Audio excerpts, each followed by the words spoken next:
অগ্নিকাণ্ড নিয়ে তিনি ম্যানমেড তত্ত্ব সামনে আনলেন। তিনি কি বলেছেন যে পরিকল্পনা মাফিক আগুন লাগানো হয়েছে। খিদিরপুরে ম্যানমেড অগ্নিকাণ্ড, রাজ্যে গোটা সিস্টেমটা ভেঙে পড়েছে। শুনুন।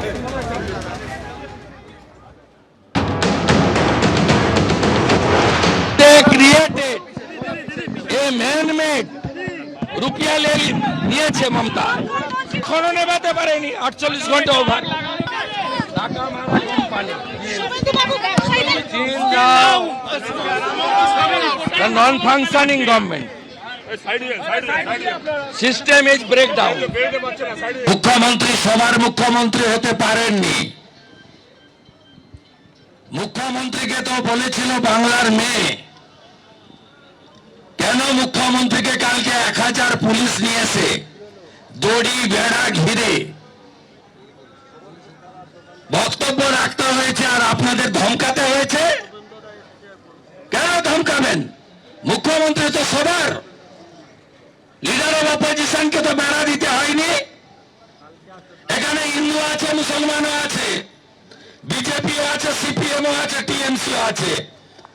আমাকে তো কেউ বলেনি যে আপনি রাজনীতি করতে এসছেন।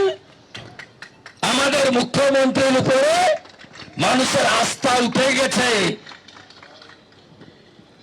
কারণ তিনি সকলের মুখ্যমন্ত্রী হতে পারেননি। খিদিরপুরের অগ্নিকাণ্ড নিয়ে বিধানসভায় বিবৃতি দিলেন দমকল মন্ত্রী।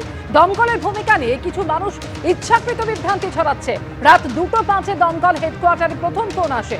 দমকল হেডকোয়ার্টার থেকে 3টি গাড়ি যায়। পরে ঘটনাস্থলে দমকলের আরো 20টি গাড়ি পৌঁছয়। ফিরহাদ হাকিম রাত 3টায় ফোন করেন এবং ঘটনাস্থলে যান। আমি সকাল 6টার মধ্যে ঘটনাস্থলে পৌঁছে যাই।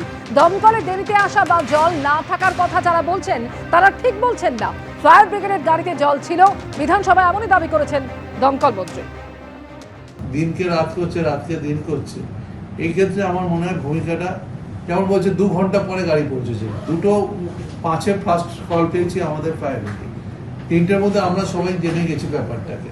তারপর থেকে আমরা বাড়ি আসতে আসতে যতটা সবার সঙ্গে যোগাযোগ করে 20টা গাড়ি সেখানে মোবাইলাইজ করা হয়েছে।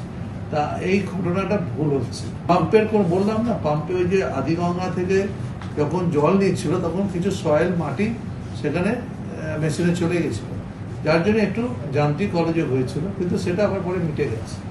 সেটা সামান্য কিছু সময়। তার জন্য যদি কেউ বলে তেল নেই, ইয়ে নেই, এটা রাজনীতির জন্য কিছু মানুষ বলছে। আমার মনে হয় রাজনীতি করা ভালো। অনেক ঘটনা তো দিল্লিতে, এই আহমেদাবাদে ঘটেছে, অনেক ঘটনা অন্য জায়গায় ঘটছে, ব্রিজ ভেঙে পড়ছে। আমরা তো অ্যাক্সিডেন্ট নিয়ে কিছু বলছি না। আমরা মনে করি এতগুলো যে লোক মারা গেছে, আজকে এয়ার ইন্ডিয়ানে কত লোক বলা শুরু করেছে, কালকে টিভিতে সবাই তো বলেছে। তাদের এইসব কথা বলে কেউ কি ওখানে গিয়ে গরম করছে, এগুলো ঠিক। খিদিরপুরে বিধ্বংসী অগ্নিকাণ্ডে পুড়ে ছাই হয়ে যায় খিদিরপুরের অলফানগঞ্জের বাজার। দুর্ঘটনা নাকি নেপথ্যে অন্য কোনো কারণ রয়েছে তা নিয়ে এখনো ধোঁয়াশা রয়েছে।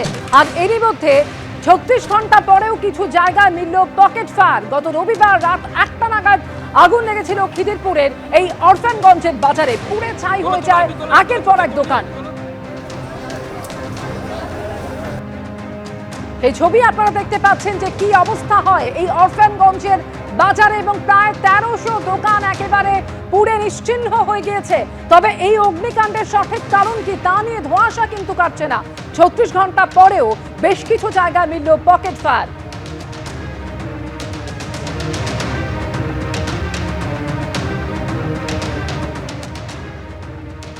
ব্যবসায়ী সমীর দত্ত, তার এই অরফানগঞ্জ মার্কেটের ভেতরে ছিল চালের গুদাম, এবং এখানে তার দাবি যে এই সিন্দুকের মধ্যে 12.5 লক্ষ টাকার মতো ছিল। আমরা দেখতে পাচ্ছি যে এই সিন্দুক যখন খোলা হয়েছে এখানে পরপর এরকম গোছা গোছা টাকা এরকম আধপোড়া অবস্থায় রয়েছে।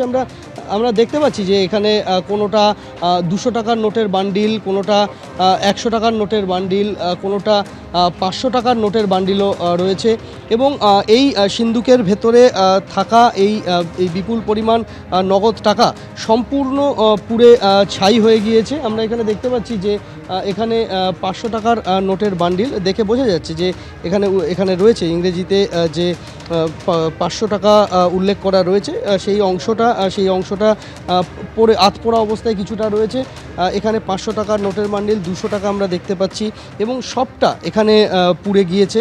এই পুড়ে যাওয়া সিন্দুক যখন আজকে বের করেন তারা এবং এখানে দেখা যায় যে পুরো এই যে আধপোড়া কাগজ সেটা সমস্ত কিন্তু এখানে টাকা রয়েছে। সমীরবাবু, এটার মধ্যে কত টাকা ছিল? 12,30,000 টাকা ছিল অ্যাপ্রক্স, আর কালী মন্দিরের কিছু টাকা ছিল 1,500 টাকার মতো। 1,500-2,000 টাকা কালী মন্দিরের চাঁদা বাবদ এক ভদ্রলোক দিয়ে গেছিলেন, ওটাও পড়েছিল।